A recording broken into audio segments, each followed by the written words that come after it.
सुंदर समयाबद्दल प्रभूला मी धन्यवाद देतो की परमेश्वराने आपल्या सर्वांना ह्या परिवाराच्या आनंदामध्ये एकत्रित केलं की जेणेकरून आपण जिवंत देवाची स्तुती आणि महिमा करू शकलो. आणि मी जास्त वेळ बोलणार नाही, आपण वेळेचं भान ठेवून पुढे जाऊ. आणि म्हणून थोडक्यात परमेश्वराचं वचन आपण ह्या समयाला बघणार आहोत. एक छोटीशी प्रार्थना करू आणि आपण देवाच्या वचनाकडे जाऊ. सर्वशक्तिमान आमच्या जिवंत अनुग्रहकारी देवा, मी तुला धन्यवाद देतो, स्तुती करतो, कारण तू महान आहे, तू त्या योग्य आहे. प्रभू, मी प्रार्थना करतो या समयाला तू आमच्याशी बोल. हो परमेश्वर पिता, तुझी वाणी आम्ही ऐकावी, तुझी इच्छा आम्ही जाणून घ्यावी, समजून घ्यावी, यासाठी प्रभू तू कृपा दे. पवित्र आत्म्याने मला व इथं जमलेल्या प्रत्येकाला तू नियंत्रित कर. शब्द तुझे असू दे परमेश्वरा, वाणी तुझी असू दे प्रभू, आणि तू आज आमच्याशी बोल. बसलेल्या प्रत्येकाला आणि विशेष मला पवित्र आत्म्याने तू चालव, नियंत्रित कर देवा. येणारं वचन आम्हा प्रत्येकासाठी आशीर्वादाचं कारण होऊ दे.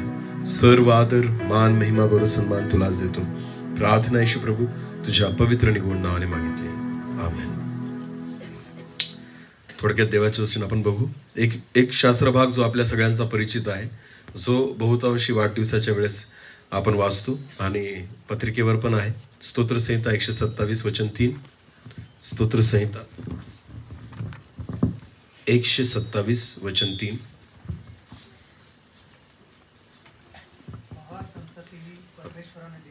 देवाचं वचन म्हणतं, पहा संतती ही परमेश्वराने दिलेलं धन आहे आणि पोटचे फळ ही त्याची देणगी आहे. आता नीट लक्ष द्या, इकडे बघा. देवाचं वचन सांगतं संतती म्हणजे लेकरं ही देवाने दिलेलं धन आहे. बोला, काय आहे? धन. धन जो असतं ना, धन म्हणजे आपण थोडक्यात त्याला पैसा म्हणतो ना, जी संपत्ती असते धन. तर बायबल असं म्हणतं संतती म्हणजे लेकरं ही परमेश्वराने दिलेलं धन आहे. आता एक उदाहरण मी तुम्हाला जर द्यायला गेलो तर लक्ष द्या, माझ्याकडे बघा. ही कितीची नोट आहे? 50ची नोट. हीच नोट घेऊन जर मी अमेरिकेमध्ये गेलो ना, ही तिथं चालेल का? का बरं? का बरं नाही चालणार? बघा, आपल्या भारतात तुम्ही कुठं पण घेऊन जा, भारत देशात तुम्ही कुठेही घेऊन जा, ही नोट चालेल की नाही? चालेल. तुम्ही जम्मू काश्मीर पासून कन्याकुमारी पर्यंत कुठेही गेले ना तरी ही नोट चालेल. पण हीच नोट तुम्ही बाहेर देशात घेऊन जा, चालेल का? नाही.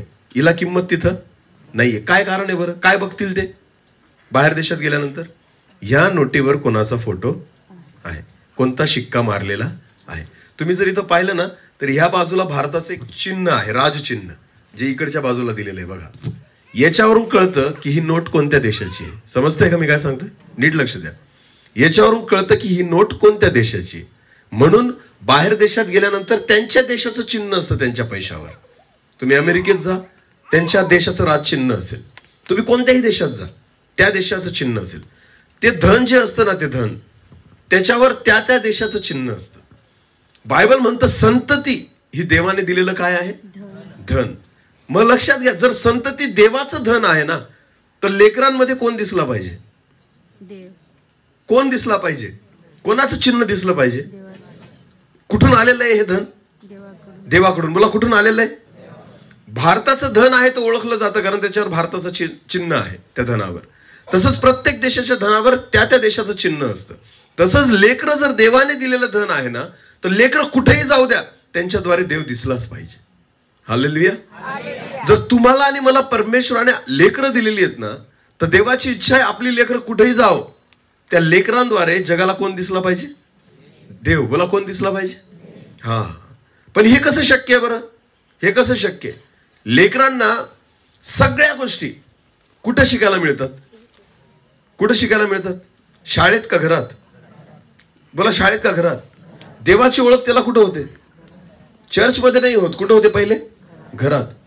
सर्वात पहिला देव त्याला कळत असेल ना, तो घरात कळतो. आणि म्हणून ही आईबापांची जबाबदारी आहे की लेकरांना वाढवत असताना त्यांना असं वाढवा की त्या लेकरांमध्ये देव दिसला पाहिजे, त्या लेकरांमध्ये देवावरचा विश्वास दिसला पाहिजे.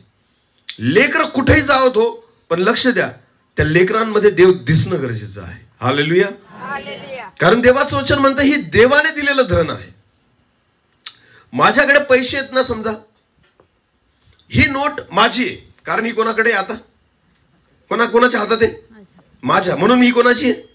जर यांना देऊन टाकली समजा तर ही कोणाची होऊन जाईल? त्यांची. दुकानदाराला दिली तर हे धन सगळीकडे फिरतं. हे कधीच माझं नाही राहत. हे आज माझ्याकडे तोपर्यंत माझं आहे.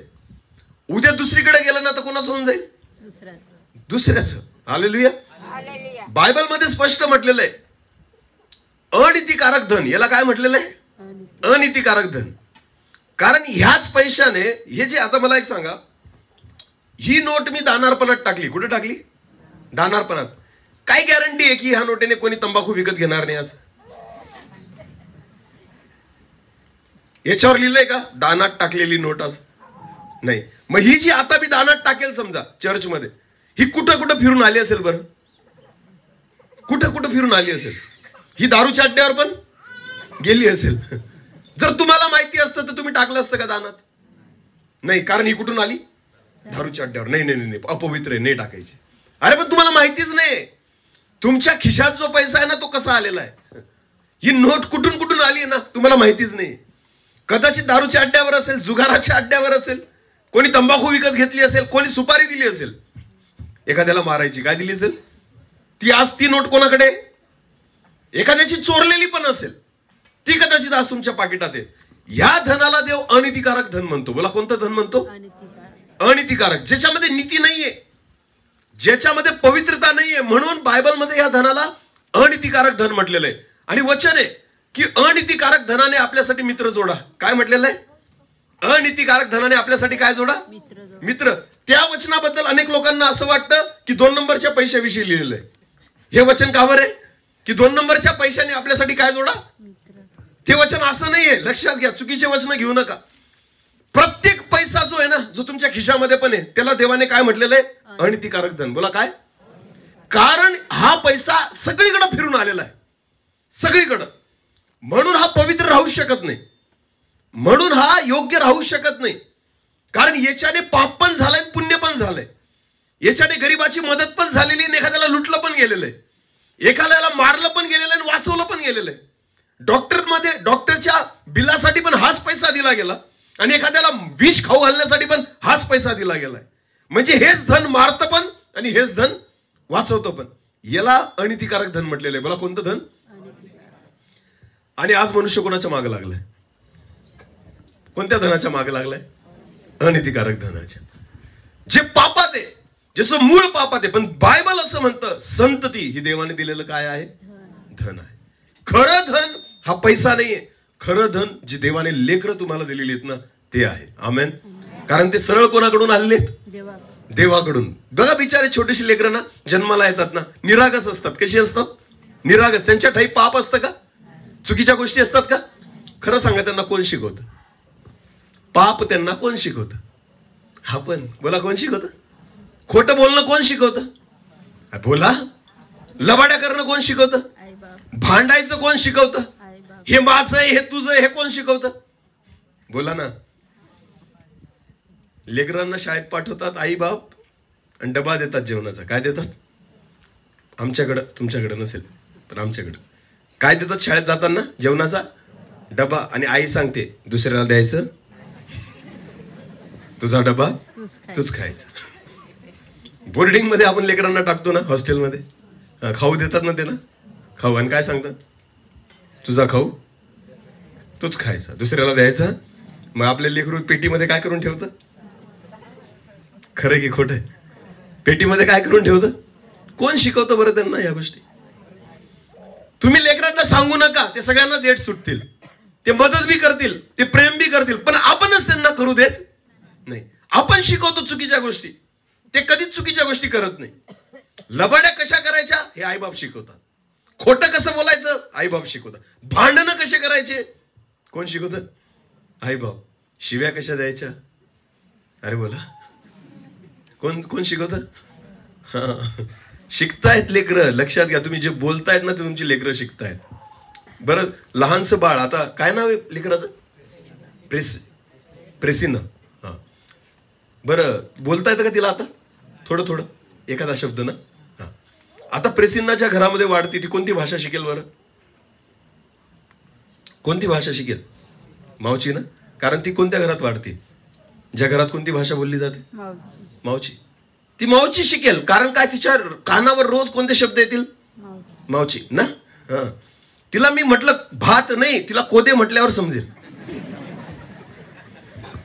खरंय की नाही? कारण लहानपणापासून ती ते शब्द ऐकत आलेली आहे, म्हणून ती लगेच तिच्या कानावर आल्याबरोबर ती समजून जाईल. कारण वारंवार जे काही ती ऐकत आहे ना, तेच ती शिकणार आहे.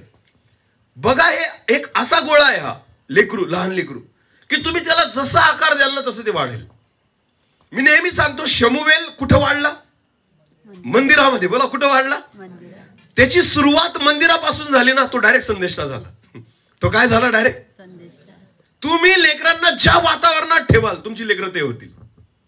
जर तुम्हाला वाटतं ना, बघा विचार करा, छोटस बाळ फक्त दूध तुटलं, त्याचं काय तुटलं? दूध. 3 वर्षाचं 4 वर्षाचं असेल, आईचं दूध सोडलं आणि आईने हन्नाने त्याला घेतलं, एल्कानाने घेतलं आणि त्याला कुठे नेऊन ठेवलं?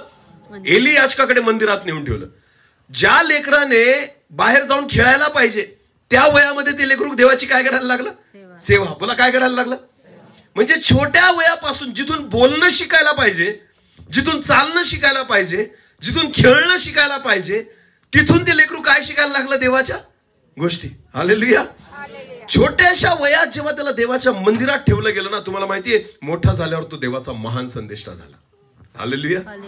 लेकरांची सुरुवात तुम्ही ज्या वातावरणामध्ये कराल, त्या पद्धतीने तुमची लेकरं बनतील. आमेन.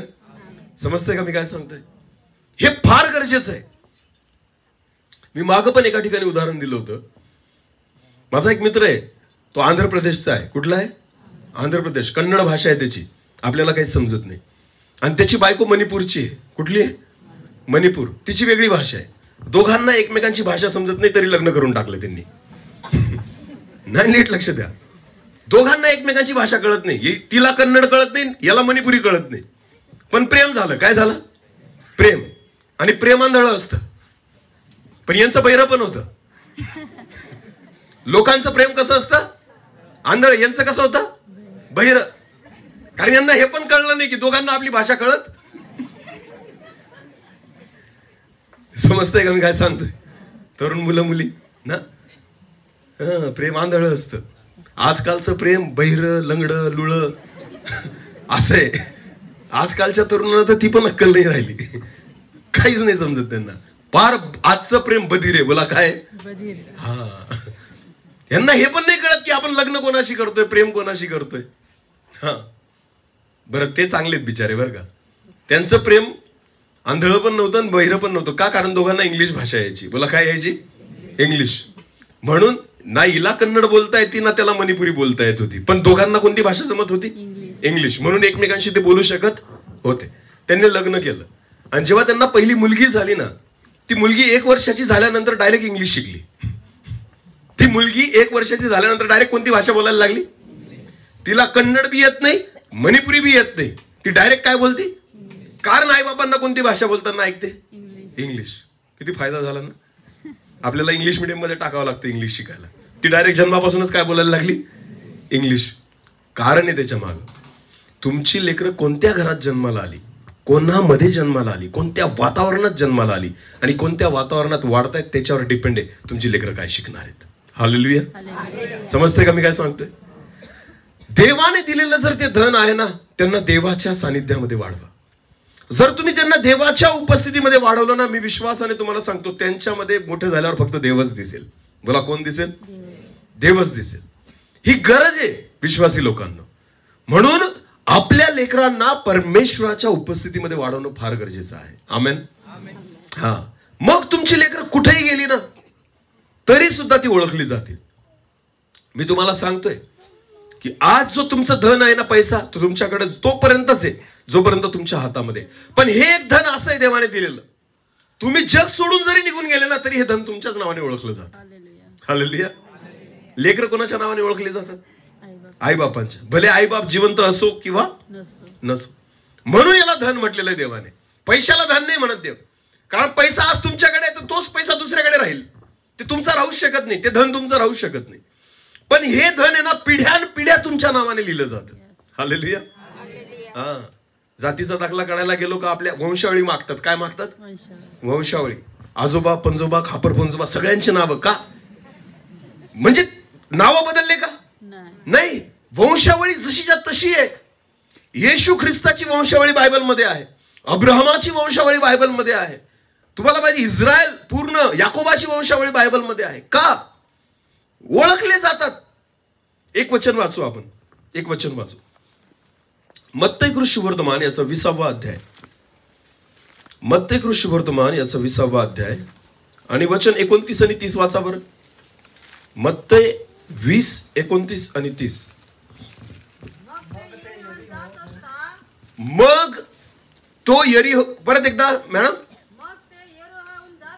मग ते यरीहोहून जात असता मोठा लोकसमुदाय येशू मागून चालला. तेव्हा पहा, वाटेवर 2 आंधळे बसलेले होते आणि येशू जवळून जात आहे हे त्यांनी ऐकल्यावर मोठ्याने ओरडून म्हणाले, हे प्रभू, अहो दाविदाचे पुत्र, आम्हावर दया करा. हालेलुया. आता मला एक सांगा, आंधळ्यांना कळलं की जवळून कोण जातोय? येशू.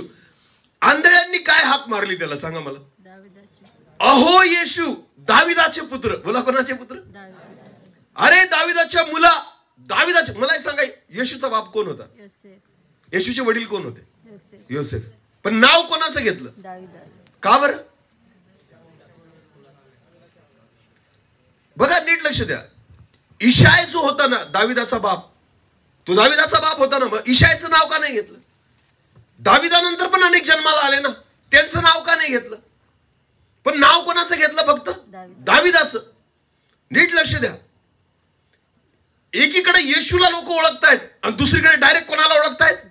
दाविदाला. मध्ये किती गेले याचा काही हिशोब? दाविदाच्या वंशावळीला कोणीच ओळखत नाहीये, पण दाविदाला आणि येशू ख्रिस्ताला ओळखतायत. कारण दोघांचं धर्मी जीवन सारखंच होतं. आमेन. दावीद देवाच्या भयात चालायचा, येशू सुद्धा देवाच्या भयात चालायचा. दावीद परमेश्वराच्या इच्छेप्रमाणे जगला, येशू सुद्धा देवाच्या इच्छेप्रमाणे चालला. लक्षात घ्या, त्याला बाप समजत होते, हे दाविदाच्या पुत्र. कारण तुझा स्वभाव येशू कोणासारखा आहे? कोणासारखा आहे? योसेफासारखा नाही दिसत. कोणासारखा दिसतोय?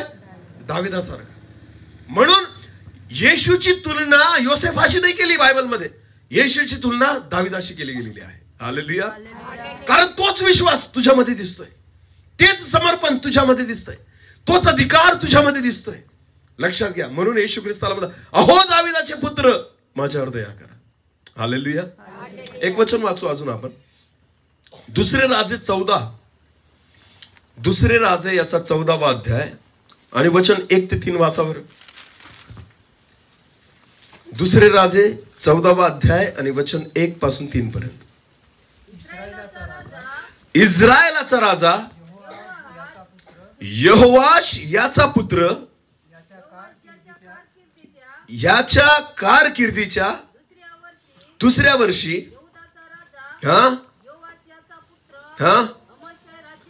अमस्या हा राज्य करू लागला. अमस्या राज्य करू लागला तेव्हा तो 25 वर्षाचा होता.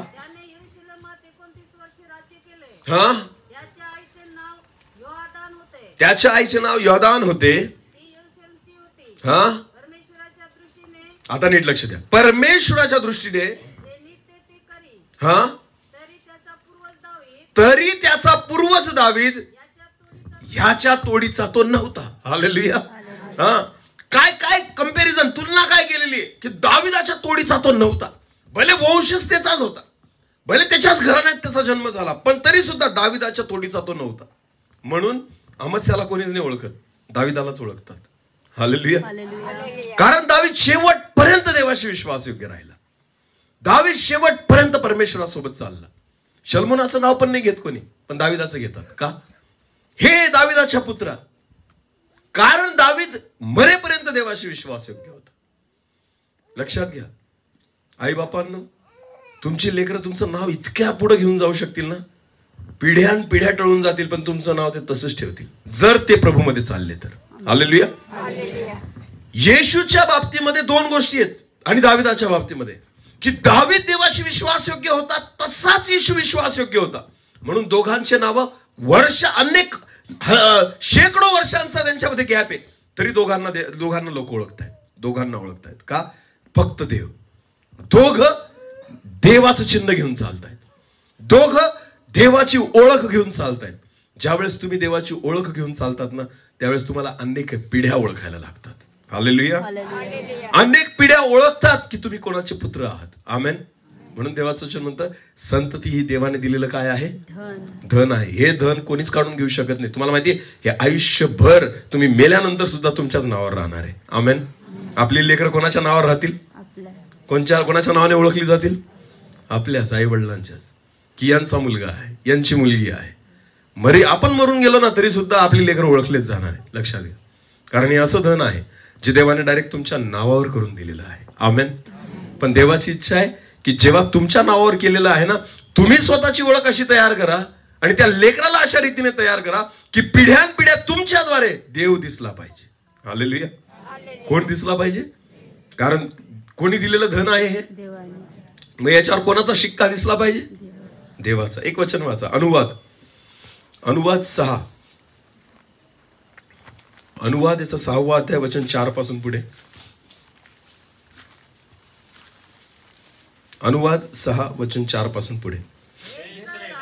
हे इस्रायला श्रवण कर, आपला देव परमेश्वर हा, तू आपला देव हा, पूर्ण शक्तीने प्रीती कर. ज्या गोष्टी मी आज तुला बजावून सांगत आहे त्या पहिले तुझ्या हृदयात बिंबव. बोला, कोणाच्या हृदयात बिंबव? स्वतःच्या. बोला, कोणाच्या? तुझ्या हृदयात बिंबव. पुढे हा, मग तू त्या आपल्या मुलाबाळांच्या मनावर ठशिव. पहिले कोणाच्या हृदयात बिंबव? तुझ्या. बोला, कोणाच्या? म्हणजे आई बापांनी पहिले कोणाच्या हृदयात वचन बिंबवली पाहिजे? स्वतःच्या. नंतर कोणावर बिंबवायला लावली आहेत? मुलांच्या. हालेलुया. हे गरजेचं आहे. म्हणून त्या ठिकाणी परमेश्वराचं वचन अनुवादामध्ये म्हणतं, हे इस्रायला, तू बाप आहे ना, तर पहिले देवाचे वचन तुझ्या हृदयात बिंबव. आणि मग काय म्हटलंय पुढे? तुझ्या हृदयात बिंबव, मनावर ठशिव. हालेलुया.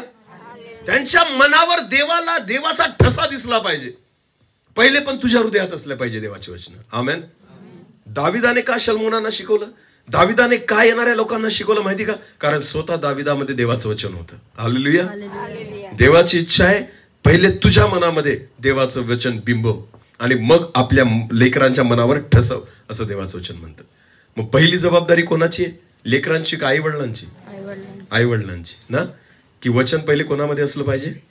आई वडिलांमध्ये. नंतर ते कोणावर ठसवायचं आहे आपल्याला? लेकरांमध्ये. आमेन. देव, तुम्हाला माहिती, लेकरांसाठी तुम्ही प्रॉपर्टी नाही ठेवून गेले तरी चालेल, पण त्यांच्यासाठी देव ठेवून जा. काय ठेवून जा? देव. हा, कळते का मी काय सांगतोय?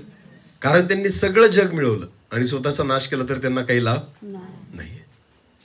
आजकाल आईबाप काय विचार करतात माहिती का? मी माझ्या मुलांसाठी घर बांधून जाईल, त्यांना गाडी घेऊन जाईल, त्यांना चांगली नोकरी लावून जाईल, त्यांच्यासाठी पैसा मी संगळवेल, त्यांच्यासाठी धन दौलत समजेल. मी म्हणतो, ह्या पैसा, ही गाडी, हे घर, ही संपत्ती त्यांना आशीर्वादित करू शकत नाही. तुम्हाला माहितीये, तुम्हाला याच्यापैकी काही नाही करता आलं चालेल, त्यांना देव सोडून जा. त्यांच्यासाठी काय सोडून जा? शेवटपर्यंत तुमच्या जीवनामध्ये त्यांना असा देव दिसू द्या ना की तुम्ही मेल्यानंतर त्या देवाला घेऊन ते पुढे जातील. हालेलुया. कारण तुमची संपत्ती तुमच्या लेकरांना आशीर्वादित करणार नाही, पण विश्वास ठेवा, देव त्यांना आशीर्वादित करेल. हालेलुया. देव त्यांना आशीर्वादित करेल. अब्राहमाने मरायच्या वेळेस खूप प्रॉपर्टी सोडून नव्हता गेला, पण त्याने देवाचं नाव सोडून गेला होता इसाकासाठी. तेच इसाकाने घेतलं आणि याकोबाने एसावाला दिलं. याकोबाने एसावाने घेतलं, याकोबाने 12 त्याच्या मुलांना दिलं. तुम्हाला माहिती, आणि आज तेच नाव इस्रायल देश पूर्ण घेऊन चालत आहे. हालेलुया. पैसा घेऊन ते आशीर्वादित नाही झाले, ते देवाला सोबत चालले म्हणून आशीर्वादित झाले. आमेन. आणि आज सुद्धा परमेश्वराचा अनुग्रह त्या इस्रायल राष्ट्रावर आहे. हालेलुया. कारण माहिती तुम्हाला, अब्राहमापासून जितके आले ना, त्या सगळ्यांनी देवाला पुढे दिलं, पुढच्या पिढीला. हा आपला देव आहे, हा आपला देव आहे, हा आपला देव आहे, याच्यावर तुम्ही विश्वास ठेवा. आमेन. हा, पिढ्यानपिढ्या जाऊ द्या, पण ख्रिस्त तुमच्या लेकरांना कळू द्या. आमेन. ज्यावेळेस तुम्ही तुमच्या लेकरांना ख्रिस्त द्याल ना, तेव्हाच ते जगामध्ये देवाचं धन म्हणून ओळखले जातील. आमेन. हा, ते देवाचं धन आहे प्रियांनो. म्हणून तुम्ही देवाची वचनं त्यांच्या मनावर बिंबवा. आमेन. ठसवा, की जेणेकरून ते पाप करणार नाही. दावीद म्हणतो, स्तोत्रकर्ता म्हणतो की मी तुझी वचने माझ्या अंतःकरणात ठेवली आहे, जपून ठेवली आहे. का? कारण मी तुझ्या विरुद्ध पाप करू नाही. वचन जर अंतःकरणात असतील ना, तो माणूस पाप करत नाही. पण ज्याच्या ठाई वचनच नाहीत ना, तो पापातच पडतो. म्हणून दावीद म्हणतो, तुझी वचनं मी माझ्या अंतःकरणात साठवून ठेवली आहेत, की जेणेकरून मी तुझ्या विरोधात पाप करू नये. म्हणून आपल्या लेकरांच्या मनामध्ये ना देवाची वचनं घाला. लहानपणापासून त्यांना देवाची वचनं शिकवा.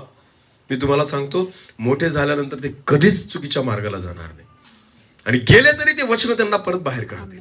हालेलुया. हा ठेवा आपल्या लेकरांसाठी ठेवून जा. लक्षात घ्या, हा वारसा त्यांना देऊन जा. ही संपत्ती त्यांच्यासाठी साठवा आणि या गोष्टी त्यांना द्या. आमेन. रिकाम्या गोष्टींच्या मागे लागू नका, देवाच्या मागे लागा. हालेलुया. कारण जर तुम्ही देवाच्या मागे चालले ना, आपोआप तुमची लेकरं देवाच्या मागे चालतील. जर तुम्ही प्रार्थना केली ना, आपोआप तुमची लेकरं प्रार्थना करतील. जर तुम्ही रोज बायबल वाचलं ना, तुमची लेकरं तुम्हाला पाहून बायबल वाचतील. तुम्ही दर रविवारी चर्चला गेले ना, तुमची लेकरं आपोआप चर्चला जातील. आईबापांनो, तुम्ही जे करतात तुमची लेकरं तुम्हाला लहानपणापासून बघतायत. हालेलुया. जर तुम्हाला वाटतं ना त्यांना देव कळावा, पहिले तो तुम्हाला कळला पाहिजे. आमेन. जर तुम्हालाच देव नाही कळला तर लेकरांना कळू शकत नाही. मग पहिला देव कोणाला कळणं गरजेचं आहे? आई बापांना. पहिली प्रार्थना कोणी करणं गरजेचं आहे? पहिलं वचन कोणी वाचणं गरजेचं आहे? आई बापांनी. हालेलुया. हा, हे आपल्या परिवारामध्ये दिसू द्या, तर तुमची लेकरं देवाचं धन म्हणून या जगामध्ये ओळखले जातील, आणि तर ते आशीर्वादित होतील. मग ते कुठेही जाऊ द्या, तुमची लेकरं आशीर्वादाचंच कारण होतील आणि ओळखले जातील तुमच्या नावाने. हालेलुया. येशू ख्रिस्ताला हाक मारली, हे दाविदाच्या पुत्रा माझ्यावर दया कर. का बरं योसेफाच्या पुत्राने? का? दुसरे इतके राजे होऊन गेले ना दाविदाच्या वंशामध्ये त्याचे लेकरं, तरी नाही.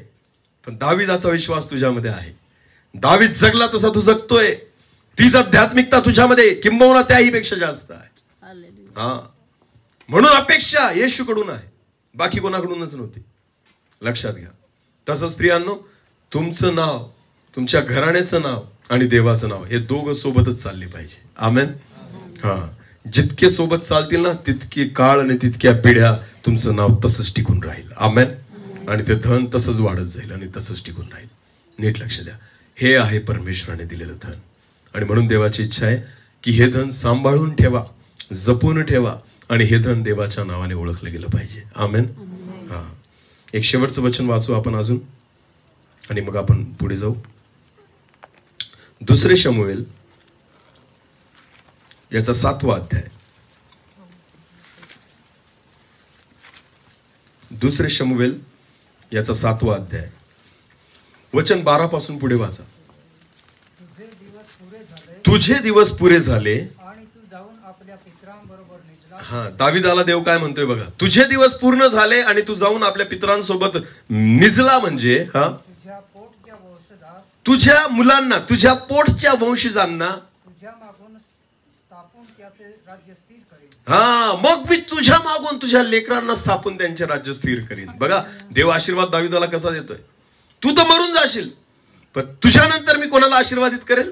तुझ्या वंशजांना, तुझ्या लेकरांना. पुढे वाचा. तो माझ्या नामाप्रित्यर्थ हा, मंदिर बांधेल. तुझा मुलगा माझ्या नामाप्रित्यर्थ मंदिर बांधील. मी त्याचे राजासन कायम स्थापिन. मी त्याचे राजासन कायम स्थापिन. मी त्याचा पिता होईल. मी त्याचा पिता होईन. व तो माझा पुत्र होईल. हा, त्याने अधर्म केल्यास हा, मनुष्य जशी दंडाने व मानवपुत्र जशी फटक्याने शिक्षा करीतात, हा, तशी मी त्या शिक्षा करीन. नीट लक्ष द्या. बघा, लेकरांना शिक्षा करण्याचा अधिकार कोणाला असतो सांगा बरं? फक्त कोणाला असतो? बाहेरच्या कोणी माणसाने मारलं तुमच्या लेकरांना तर सब खपून घ्याल का? शेजारच्याने कोणी मारलं तर नाही. आई बापांनी मारलं तर काय वाटतं? अधिकार आहे ना. लेकरांना काय करण्याचा अधिकार आहे? मारण्याचा, शिक्षा करण्याचा अधिकार कोणाला आहे? फक्त आई बापांना. नीट लक्ष द्या. देव काय म्हणतो दाविदाला माहिती का? तू मेला ना, आणि जर तुझा मुलगा चुकला तर त्याला शिक्षा कोण करेल? मी. देव काय म्हणतो? कोण फटके देईल त्याला? मी. कारण तू मेल्यानंतर मी जबाबदारी घेतो तुझ्या लेकरांची, एक बाप म्हणून. हालेलुया. याला म्हणतात प्रियांनो परमेश्वराने दिलेलं धन. जेव्हा तुम्ही तुमच्या लेकरांना देव दाखवतात ना, देवासोबत तुम्ही चालतात ना, तुमच्या परिवाराची जबाबदारी, तुमच्या येणाऱ्या पिढ्यांची जबाबदारी देव घेतो. हालेलुया. परमेश्वर दाविदाला म्हणाला की तुझा मुलगा चुकला ना, मी त्याला फटके मारेल आणि परत त्याला सुधरवेल. म्हणजे एका बापाप्रमाणे देव जबाबदारी घेतोय दाविदाच्या वंशाची. हालेलुया. मग विचार करा, जर आपल्या घराण्याची जबाबदारीच देवाने घेतली ना, तर आपल्या घराण्याला काही उणं पडणार नाही. हालेलुया. दत्तक घेऊन घेतो परमेश्वर आपल्या घराण्याला, आपल्या लेकरांना, आपल्या वंशजांना. आणि म्हणून तो म्हणतो तुझा मुलगा चुकला तर मी त्याला फटका मारेल. पुढे वाचा. पण तुझ्याकडून घालवून दिलेल्या शौलावरची कृपादृष्टी मी दूर केली. शौलाला मी सोडून दिलं होतं, तशी त्याच्यावरची माझी कृपा, पण मी तुझ्या लेकरांना सोडणार नाही. कृपादृष्टी दूर होणार नाही. पुढे तुझे घराणे व तुझे राज्य ही नीट लक्ष द्या. दाविदाला देव काय म्हणतो? तुझे घराणे व तुझे राज्य पुढे अढळ राहतील. तुझ्या पुढे सतत कायम राहतील. गादी कायमची स्थापना. तुझी गादी कायमची स्थापीन. आमेन. तुझी गादी, गादी म्हणजे काय? पलंगावरची गादी का? नाही. मग गादी म्हणजे काय? सत्ता. बोला काय? राजा कशावर बसायचा? राजगादीवर. बोला कशावर? राजगादी याचा अर्थ होतो अधिकार आणि सत्ता. बायबल काय म्हणतं माहिती का? दाविदाला देव काय बोला? तुझी गादी मी सर्व काळ स्थापीन. याचा अर्थ काय? तू मरून बी गेला ना तरी ती गादी कोणाच्या नावाने ओळखली जाईल? दाविदाच्या. बोला कोणाच्या नावाने ओळखली जाईल? राजे बदलतील पण गादी एकाच्याच नावाने ओळखली जाईल. कोणाच्या? दाविदाच्या. कारण दावीद देवाचं भय बाळगणारा होता. हालेलुया. नीट लक्ष. नाव तुझं जाईल कायम. शल्मोन आला तरी गादी तुझीच, मनश्य आला तरी गादी तुझीच, अमस्या आला तरी गादी तुझीच. राजे बदलतील, गादी नाही बदलणार. गादी आणि अधिकार तुझाच राहील. म्हणून येशू ख्रिस्ताला हाक मारताना तो म्हणतो अहो दाविदाचे पुत्र येशू माझ्यावर दया करा. कारण गादी कोणाची आहे? दाविदाचीच आहे. लक्षात घ्या. आई बापांनो, जर तुम्ही देवाचं भय बाळगाल ना तर तुमची गादी तो निरंतर स्थापेन. तुमचं नाव तो निरंतर स्थापेन. तुमची लेकरच तुमचं नाव घेऊन पुढे जातील. हालेलुया. पिढ्या पिढ्या निघून जातील पण तुमचं नाव तो मिटू देणार नाही. लक्षात घ्या. हे दोघांना आशीर्वाद आहेत. कोणाला? आई वडिलांना पण आणि लेकरांना पण. आई वडिलांना पण आणि लेकरांना पण. हालेलुया. देवाची इच्छा हीच आहे की तुम्ही देवाच्या हाती समर्पित व्हा. स्वतःला करा आणि आपल्या लेकरांना करा. मग हे धन तुमचं नाव वाढवेल. आमेन. तुमचं नाव लौकिक वाढवेल. हालेलुया. खूप पैसा कमवला आणि मुलगा दारू पिऊन फिरतोय, अभिमानाने सांगू शकतात का? अभिमानाने सांगू शकतात? माझ्याकडे खूप सोनं चांदी असेल घरामध्ये आणि मूल जे गटारीत पडतंय पिऊन. कुठं पडतंय? गटारीत. त्या सोन्या चांद्याचा तुम्हाला अभिमान वाटेल का? वाटेल का? का बरं? कारण मुलगा कुठं पडलाय?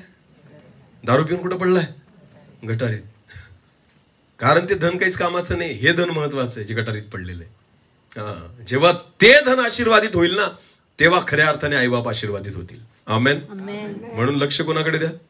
लेकरांकडे. कोणत्या धनाकडे? नाशवंत धनाकडे का जिवंत देवाने दिलेलं धन? जिवंत. नाही तर लागले सगळे नोटांच्या मागे पळत आहेत ना. हे इथंच चालेल, तिथं नाही चालणार. पण जे देवाने तुम्हाला दिलेलं धन आहे ना, या धनाकडे लक्ष द्या. आमेन. जेव्हा ह्या धनाला तुम्ही देवाच्या हातात सोपवून द्याल ना, पिढ्या आणि पिढ्या हे धन तुम्हाला आशीर्वादित करेल आणि तुमचं नाव उंच करेल. आमेन. आणि म्हणून परमेश्वराने दाविदाच्या घराण्याला उंच केलं आणि त्याला म्हटलं तुझी गादी मी निरंतर स्थापीन. राजे बदलले, लोक बदलले, गादी नाही बदलली. अधिकार दाविदाचाच राहिला आणि आज सुद्धा आहे इस्रायलमध्ये. दाविदाचं नाव घ्या, सगळे ओळखतील. बाकी मधल्यांचे नाव घ्या, कोणालाच माहिती नाही हा कोणाचा मुलगा आहे. पण दाविदाच्या बाबतीत सगळ्यांना माहिती आहे. का? कारण त्याची गादी निरंतर स्थापलेली देवाने.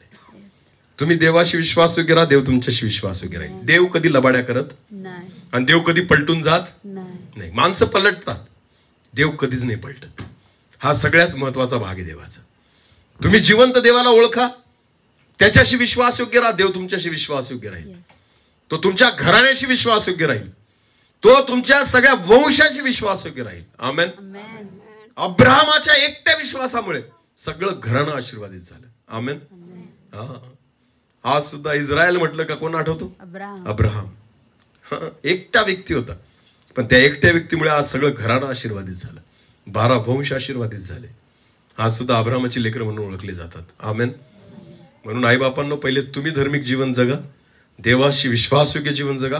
आपोआप तुमची लेकरं तुम्हाला पाहून शिकतील. वचन त्यांच्या मनावर बिंबवा. हे धन एकदा तुम्ही देवाच्या हातात दिलं ना, मी तुम्हाला सांगतो, हे धन पिढ्यानपिढ्या तुमचं नाव उंच करेल. आमेन. आणि तुमच्या घराण्याला आशीर्वादित करेल. देव करो या वचनाद्वारे परमेश्वर आपल्या सर्वांना आशीर्वादित करो. डोळे झाकू. यावेळेस आपण प्रार्थनेमध्ये जाऊ. धन्यवाद प्रभूजी, धन्यवाद देतो देवा, आज तुझ्या जिवंत वचनाद्वारे तू आमच्याशी बोललायस प्रभू. खरंच परमेश्वर पिता, तुझी इच्छा आहे की ही लेकरं तू दिलेली धन आहेत ना, यांना आम्ही तुझ्या हाती सोपवावं, तुझ्या हातामध्ये यांना द्यावं प्रभू. हे धन तुझ्या नावाने ओळखलं जावं, कारण परमेश्वरा तू ते आम्हाला दिलेलं आहे. एक आई वडील ह्या नात्याने तुझी वचनं आमच्या हृदयामध्ये असावी आणि तीच वचनं आम्ही आमच्या लेकरांच्या मनावर बिंबावी, यासाठी कृपा दे. खरंच परमेश्वरा, जसं यहोशुआ म्हणतो की मी आणि माझं घराणं तर परमेश्वराची सेवा करणार. खरंच माझ्या देवा, आज इथं बसलेले प्रत्येक आई वडील, त्या प्रत्येकाने म्हणावं की मी आणि माझं घराणं तर देवाची सेवा करणार. एक छोटस कोरस घेऊ आणि आपण प्रार्थना करू. घेऊन येशू जवळ आले. ते लेकरं आजारी नव्हते, पण त्या आई वडिलांची इच्छा होती केवळ येशूने त्यांना स्पर्श करावा.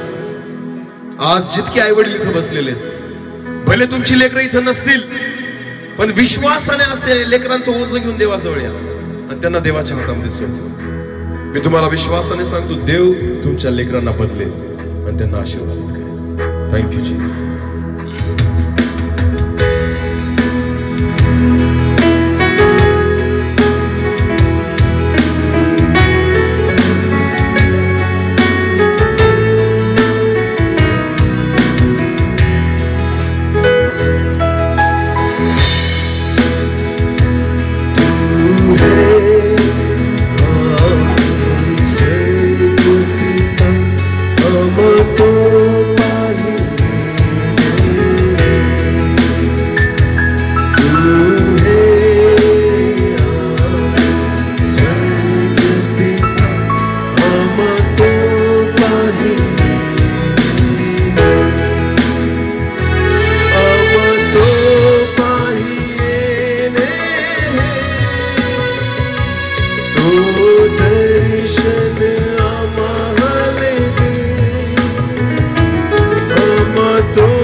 धन्यवाद प्रभूजी.